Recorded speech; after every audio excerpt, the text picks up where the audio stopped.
आप सभी के हृदय में विराजमान परमात्मा को मेरी राम राम। प्रभु श्री राम की जो रीति है, उनका जो व्यवहार है, वह इतना सूक्ष्म है कि हृदय जगत पर काम करता है। प्रभु बातें नहीं करते हैं बड़ी बड़ी, अपने व्यवहार के माध्यम से सब कुछ हृदय में उतार देते हैं। सब कुछ, किसी भी प्रकार का कोई संशय, कोई द्वंद्व, कुछ नहीं रहने देते। प्रभु का व्यवहार इतना आत्मीय है कि जिसके साथ भी उनका व्यवहार होता है वह गदगद हो उठता है। कल का आपने दृश्य देखा। अब सुग्रीव वानर जाति के हैं और प्रभु श्री राम ने उनको कितना सम्मान दिया कि उस सुबेल पर्वत पर जब समतल क्षेत्र में बैठे हैं प्रभु, तो सुग्रीव की जंघा पर उन्होंने अपना सिर रख दिया, उसका तकिया बना दिया। सुग्रीव को इतना बड़ा सम्मान देना, क्योंकि वानर जाति कोई सोच ही नहीं सकती थी कि एक राजपुरुष, युवराज और जो कि राजा हैं, पूरे जगत के, ब्रह्मांड के स्वामी हैं, वे उसकी जंघा पर सिर रखकर उसे इतना बड़ा सौभाग्य देंगे। व्यवहार, आत्मीयता का व्यवहार, ये दिखाने के लिए कि देखो कोई भेदभाव नहीं, मौज है प्रभु की। उस मौज में वो लेट गए और उनके दोनों चरणों की सेवा कर रहे हैं हनुमान जी और अंगद। विभीषण कान में कुछ चर्चा कर रहे हैं प्रभु की धीरे धीरे, और लक्ष्मण वीरासन में है। तो तभी प्रभु ने एक प्रश्न पूछा सभी से कि अच्छा ये बताओ कि जो चांद के अंदर जो कालापन दिखाई देता है वह क्या है? सभी बताओ। अब बैठे हैं, मौज हो रही है, वहाँ पर मस्ती हो रही है, एक सहज परिवेश है, कोई युद्ध की बात नहीं हो रही अभी कि कैसे लड़ाई लड़नी है, क्या करना है। बहुत परिश्रम हो गया ना, सागर पर पुल बांध दिया, बिसोर आ गए। इस समय केवल एक सहज स्वाभाविक चर्चा हो रही है, सबके मन को आनंदित करने की चर्चा, मनोरंजन हो रहा है, यदि दूसरे शब्दों में कहा जाए तो। अब पूछा सभी को, तो सब अब उत्तर दे रहे हैं कि चांद में कालापन क्यों है, क्यों ये चांद का दाग है, सब बता रहे हैं अपने अपने हिसाब से। और प्रभु श्री राम ने पहले कह दिया था कि सुनो भाई, कोई भी कॉपी वर्क नहीं चलेगा। यानी कोई ये नहीं कि पढ़ी पढ़ाई बात वही बोल दे, पढ़ी हुई हो ठीक है, पर तुम्हारा मन भी तो कुछ कहता होगा। तो जो तुम्हारा मन कहता है ना, वह इस संबंध में तुम अपना मत कहो। कह सुग्रीव सुनहु रघुराई। सबसे पहले सुग्रीव कहते हैं कि सुनिए रघुराई, शशि मोह प्रगट भूमि के झाएं, कि चंद्रमा में जो ये कालापन है ना, पृथ्वी की छाया पड़ती है धरती की, और उसकी छाया के कारण ये कालापन दिखाई देता है। तो सुग्रीव ने ये अपना वैज्ञानिक उत्तर दिया। मारे हूँ राहु शशि कह कोई, कोई कह रहा है कि ऐसा है, चंद्रमा को ना राहु ने मारा है, उसकी पिटाई की है। उर्मह परि श्यामता सोही, और इसी कारण उसके हृदय में ये कालापन हो गया है। कहीं किसी स्थान पर चोट लगती है तो नील पड़ जाता है ना, कालापन हो जाता है। तो किसी ने कहा कि चंद्रमा की पिटाई जो है राहु ने की है, और यह उसी का परिणाम है कि ये कालापन दिखाई दे रहा है। को कह जब विदरत मुख कीना, किसी ने कहा कि जब विधाता ने रति को बनाया, कामदेव की पत्नी, रति को सौंदर्य का प्रतीक माना जाता है कि रति से सुंदर कोई नहीं।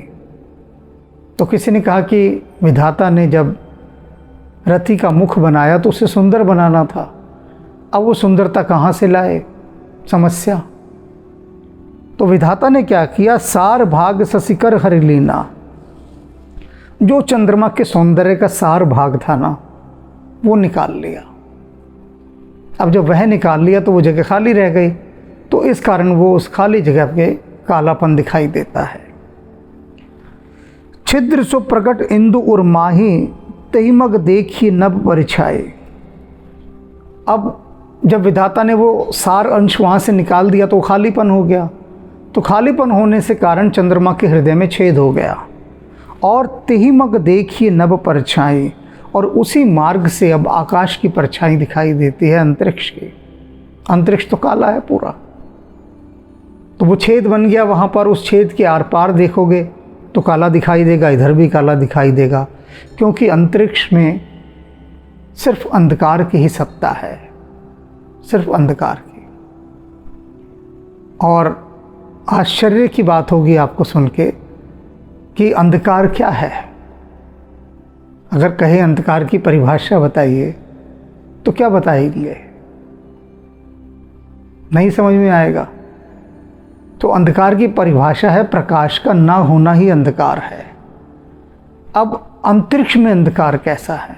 अंधकार नहीं है अंतरिक्ष में, अंतरिक्ष में प्रकाश ही प्रकाश है, प्रकाश ही प्रकाश। किंतु प्रकाश जब किसी वस्तु से टकराता है तब वह चमकता है, किसी ग्रह से, उपग्रह से।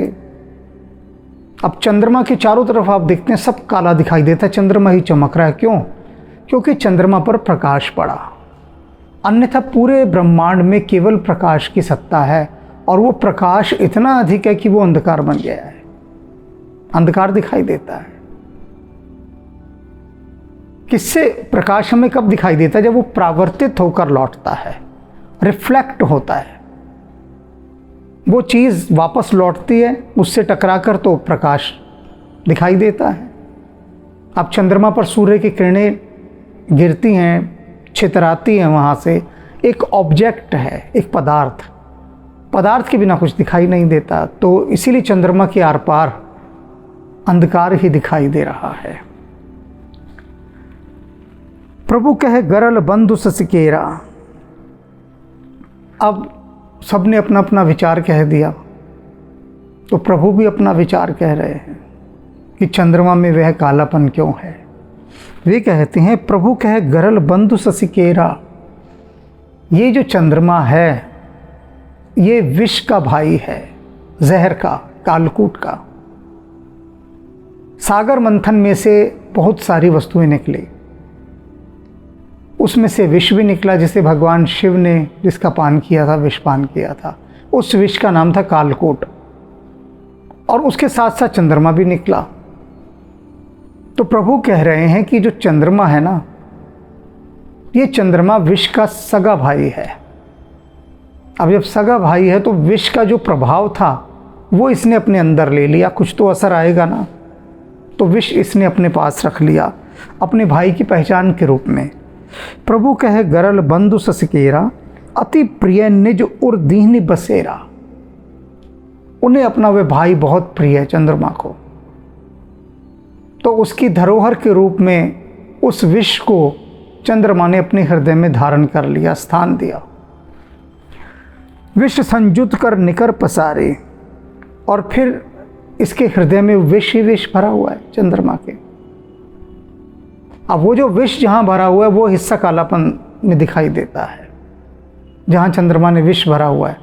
और फिर क्या करता है चंद्रमा कि विष संयुत कर निकर पसारे, अपनी जो किरणें हैं उसकी ये विषयुक्त हो जाती हैं। किरणों के समूह या जो चांदनी है, ये चांदनी जहरीली हो जाती है, विषाक्त, और उस विषाक्त चांदनी को पूरी धरती पर फैला देता है, पूरी धरती पर। अब इस चांदनी का जहर किसे चढ़ता है?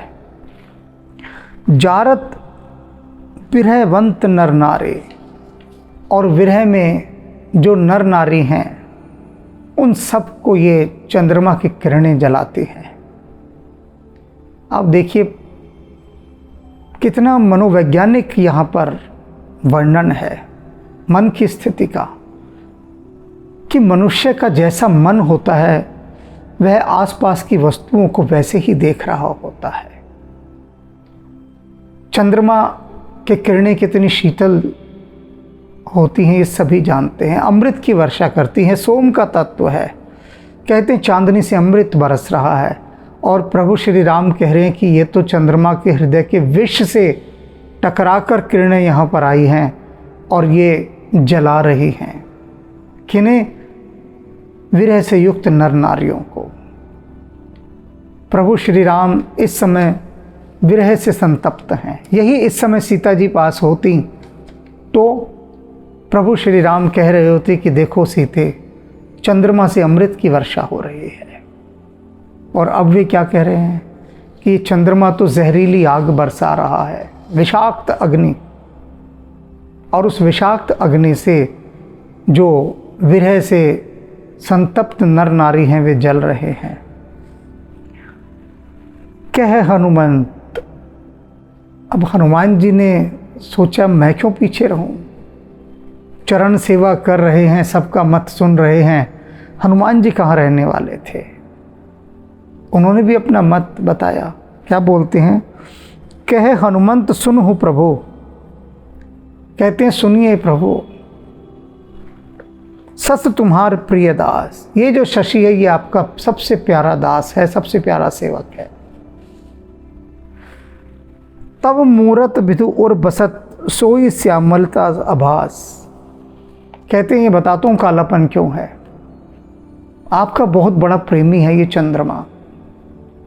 इसने क्या किया, इस चंद्रमा ने अपने हृदय में आपके श्यामल छवि को बसा लिया है। अब ये जो कालापन है ना, ये कुछ नहीं है, ये आपकी छवि है, आप वहां बैठे हैं। सांवले हैं प्रभु, नीलवर्ण, श्यामल देह। तो हनुमान जी कह रहे हैं कि सब बाकियों की बातें ठीक नहीं है जो उन्होंने कही। वास्तविकता यह है कि चंद्रमा के हृदय में आप विराजे हुए हैं, और ये आपकी श्यामल छवि है जो उसमें दिखाई देती है इस कालेपन के रूप में। पवन तनय के वचन सुन बिह से राम सुजान। हनुमान जी का यह वचन सुनकर के क्या बात हनुमान जी ने कही है। वो अपनी तो बात कहेंगे, सब यहाँ अपनी अपनी बात कह रहे हैं, सभी ने अपने अपने मत कहे। और कहा भी था प्रभु ने कि भाई जो तुम अपने मन में सोचते हो ना वही कहना। सब ने अपने मन की सोच कही, तो हनुमान जी तो यही सोचते हैं कि हृदय में राम विराजे। तो उन्होंने कहा इस चंद्रमा के हृदय में भी आप ही विराजे हुए हैं।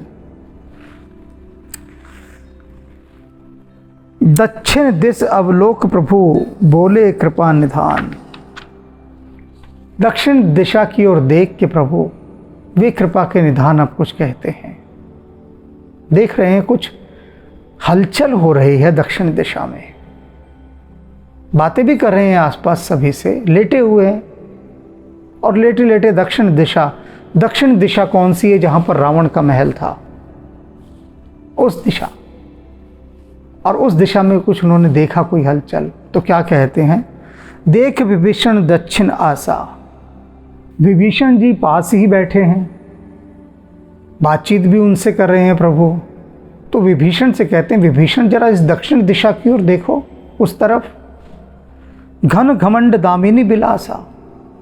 ये जो बादल हैं क्या घनघोर घटाएं उठी हुई है वहां पर, जैसे बादल घमंड से भरकर आ गया हो, बिजलियां चमक रही हैं। वो देखो दूर, मधुर मधुर गरजई घन घोरा।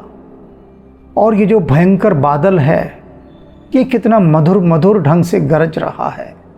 गरज तो रहा है पर इसके गरजने में मिठास है, मिठास। होई वृष्टि जन उपल कठोरा। और मुझे ऐसा लगता है विभीषण कि ओलावृष्टि होगी, यानी बारिश के साथ ओले गिरेंगे। वर्षा की बूंदें नहीं होंगी, कि वर्षा हो, कि ओलावृष्टि। मुझे ऐसा अनुमान लग रहा है। देखो, तुम भी देखो दक्षिण दिशा की ओर। विभीषण भी देखता है दक्षिण दिशा की ओर। कहत विभीषण सुनहु कृपाला। देखा, स्थिति को समझा विभीषण ने, और फिर क्या बोला कि हे कृपाल, हे राम, सुनिए प्रभु, ऐसा कुछ नहीं है जैसा आप सोच रहे हैं, इस बात कुछ और ही है। हे कृपा निधान, मैं आपको बताता हूँ सच्चाई क्या है। ये जो आपको आभास हो रहा है, वास्तव में यह सत्य नहीं है, सत्य कुछ और है। कह विभीषण सुनहु कृपाला, होय न तड़ित न बारिद माला। ना तो ये बिजलियां चमक रही हैं और ना ही घनघोर घटाएं उमड़ घुमड़ कर आ रही हैं। प्रभु, ये दोनों ही चीज़ें नहीं हैं। लंका शिखर ऊपर आगारा, तह दस कंदर देख अखारा। कह रहे हैं प्रभु, वहाँ पर्वत के ऊपर रावण का महल है और उस महल में रावण का अखाड़ा सजा हुआ है नाच गाने का। अप्सराएं हैं, नाच गा रही हैं। जो आपको घटाएं दिखाई दे रही हैं, बादलों की गड़गड़ाहट दिखाई दे रही है, वह सब नहीं है, वो रावण का महल है और वहाँ पर उसका अखाड़ा सजा हुआ है। लंका शिखर ऊपर आगारा, तह दस कंधर देख अखारा। वो जो दस कंधर है, दशानन रावण, वो अपने अखाड़े को देख रहा है। राग रंग सजा हुआ है, महफिल लगी हुई है। छत्र मेघ अडंबर सिर भारी, और उसने क्या कर रखा है, अपने सिर पर आडंबर का, दिखावे का काला और घना छत्र लगाया हुआ है, और वही घनघोर घटा है। सो जन जलद घटा अतिकारे।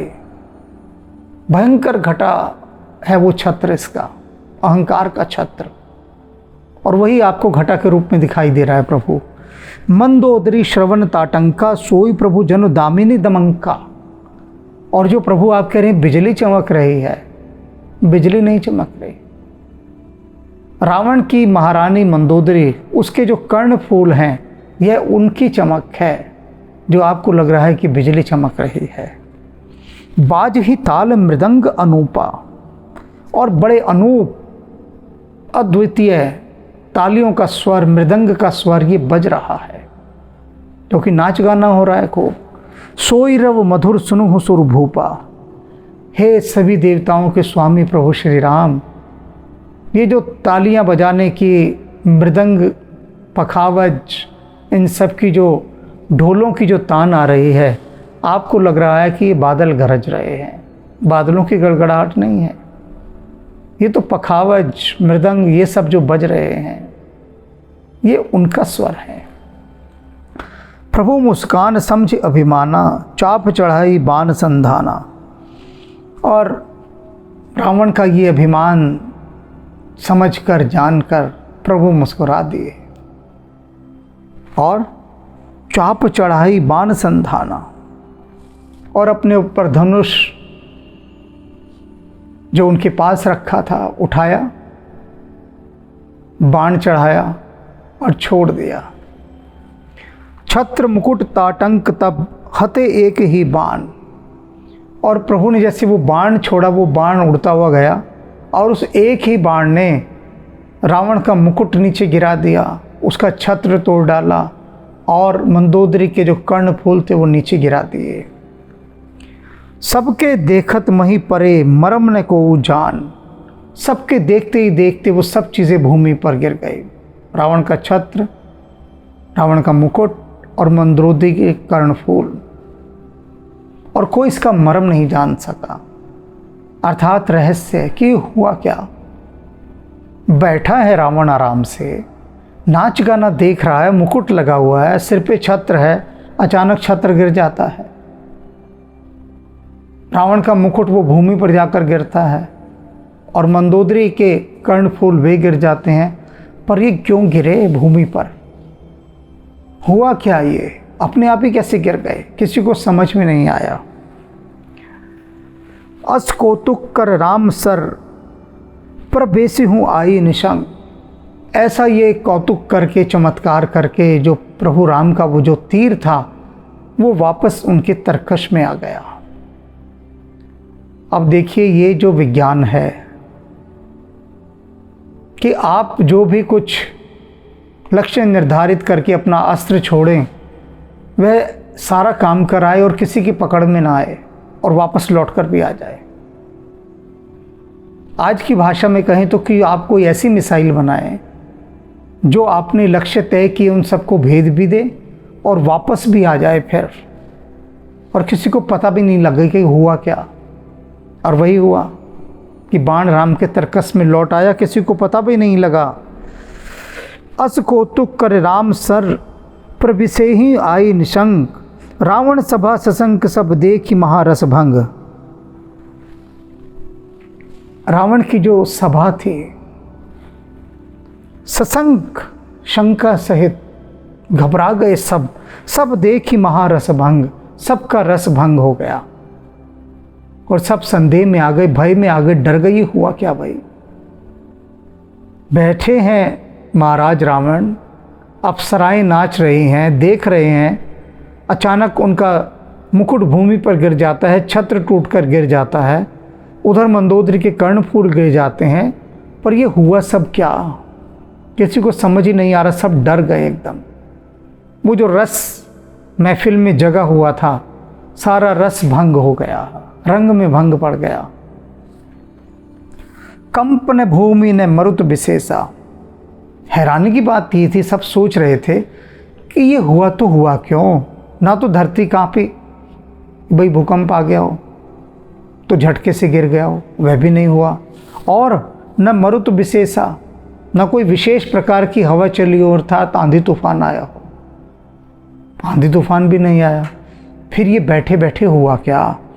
अस्त्र शस्त्र कछु नयन न देखा, और किसी ने अपनी आँखों से कोई ऐसा अस्त्र शस्त्र भी नहीं देखा कि कोई उड़ता हुआ तीर कहीं से आया हो, किसी ने कुछ भाला फेंक कर मारा हो, कुछ भी नहीं देखा गया।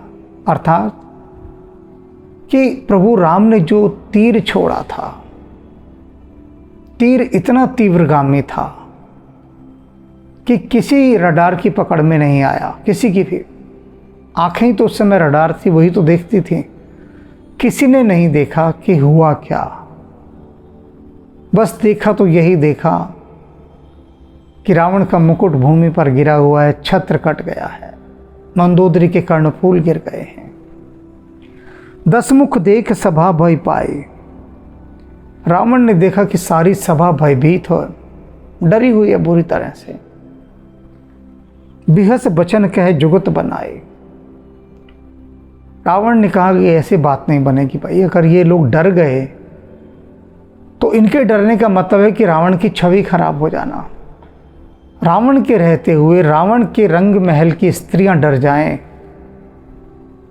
तो फिर रावण का होना ना होना बराबर हो गया।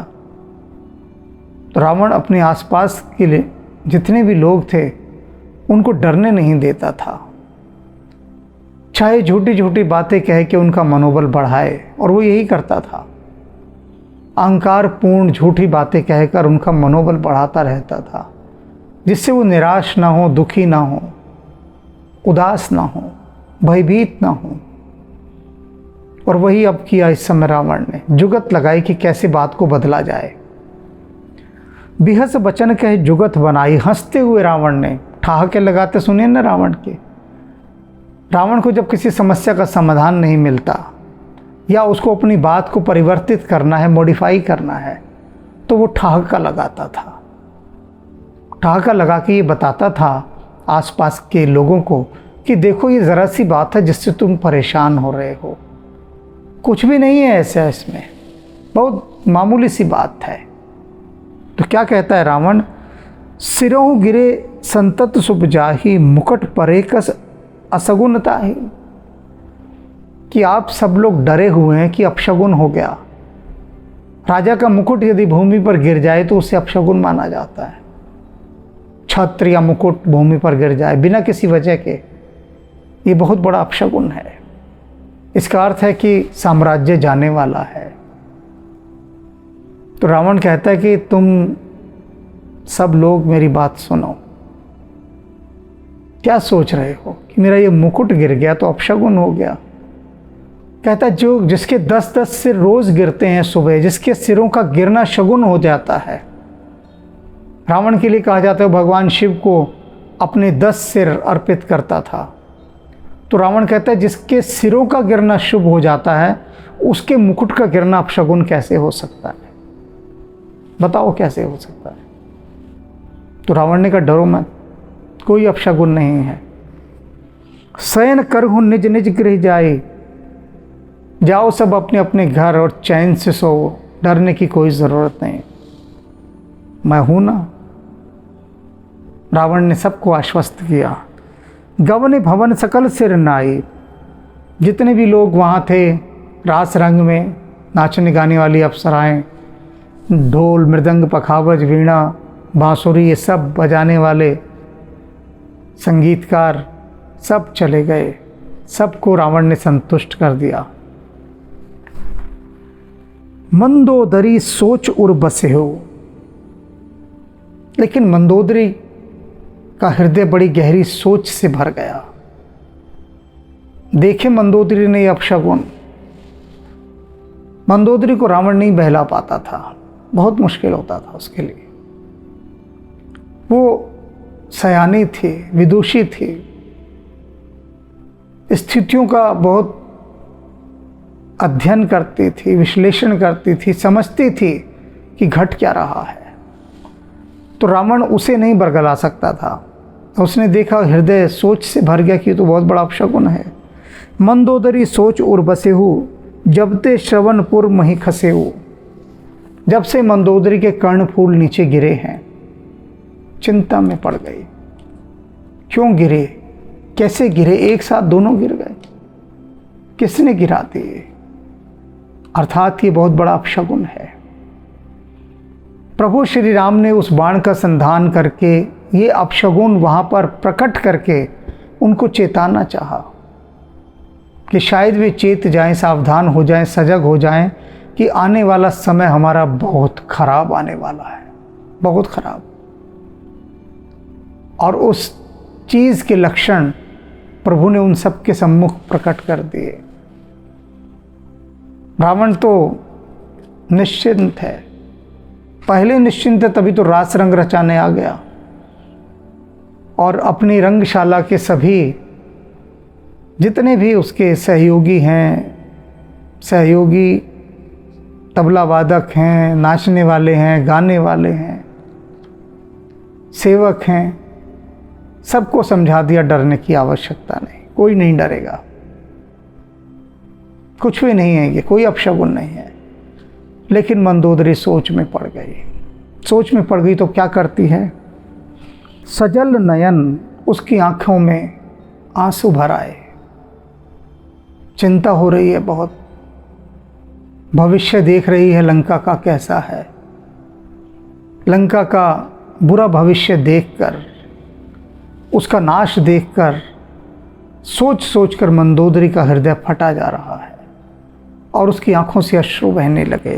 सजल नयन कह जुग कर जोरी, उसने हाथ जोड़कर रावण से कहा, सुनहु प्राणपति विनती मोरी, हे मेरे स्वामी, हे प्राणपति, मेरी एक विनती आप सुन लीजिए।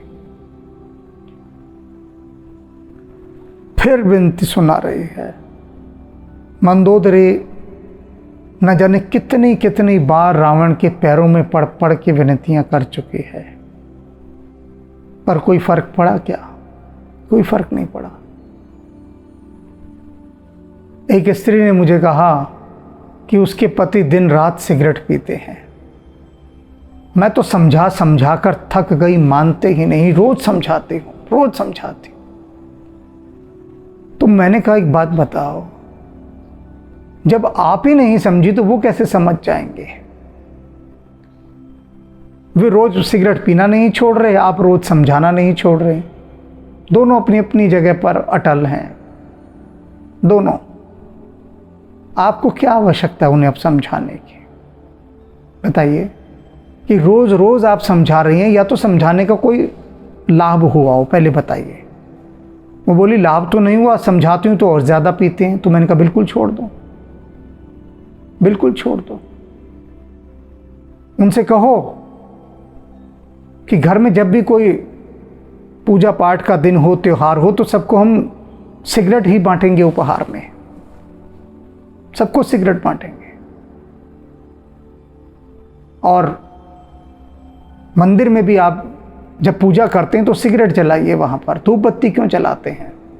मैंने कहा उन्हें प्रोत्साहित करो कि सिगरेट जलाए हुआ, उल्टा बोलो उनको, क्योंकि वो सीधे तो समझेंगे ही नहीं।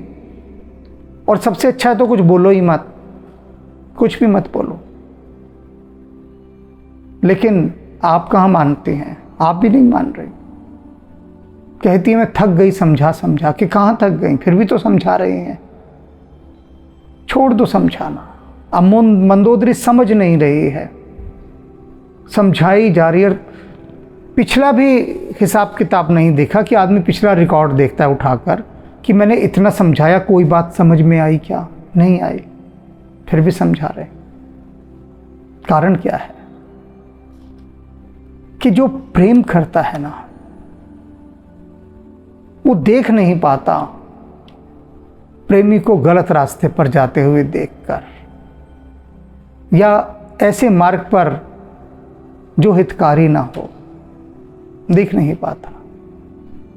मंदोदरी भी नहीं देख पा रही।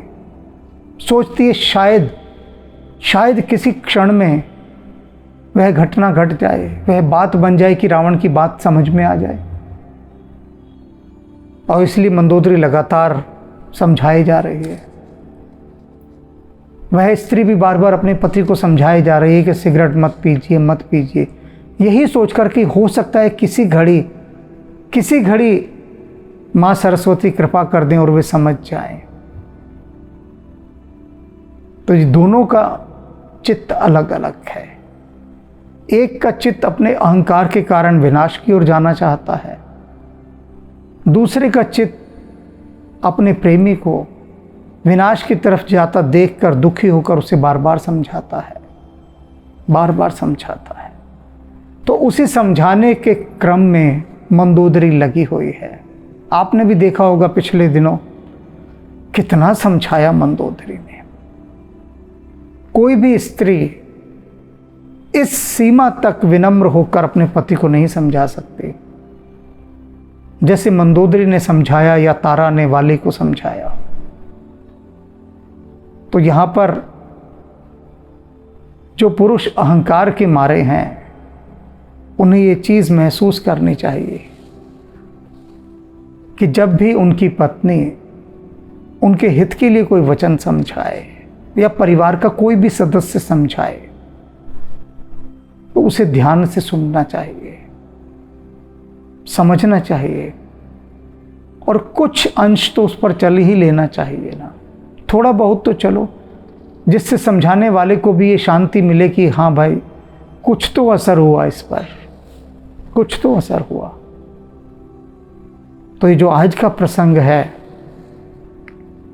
इसमें से बहुत कुछ सीखना है, बहुत कुछ।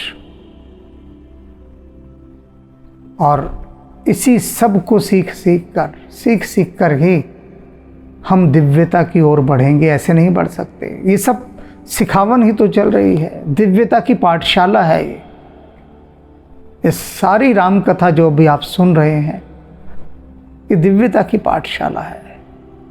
स्थान स्थान पर इसमें मणिमाणिक्य है, आपको इकट्ठा करने आने चाहिए।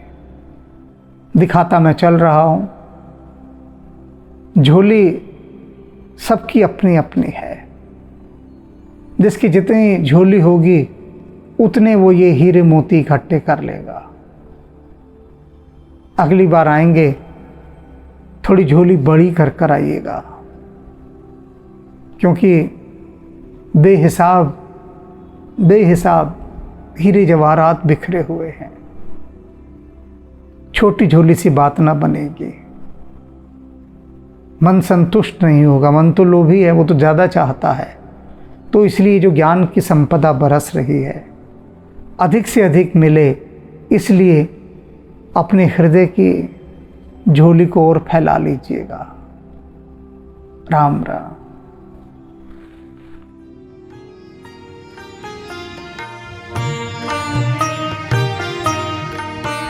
जय पूरन कामा परम ललामा, गावई सब श्रुति संता, करुणावरुणालय भक्त जनाश्रय, शुभ प्रेरक जगकंता। त्रैताप भयानक दुख विनाशक, सर्व विकार निहंता, मम गुरु पितु माता भवनिधि त्राता, द्रवहु वरद हनुमंता। द्रवहु वरद हनुमंता।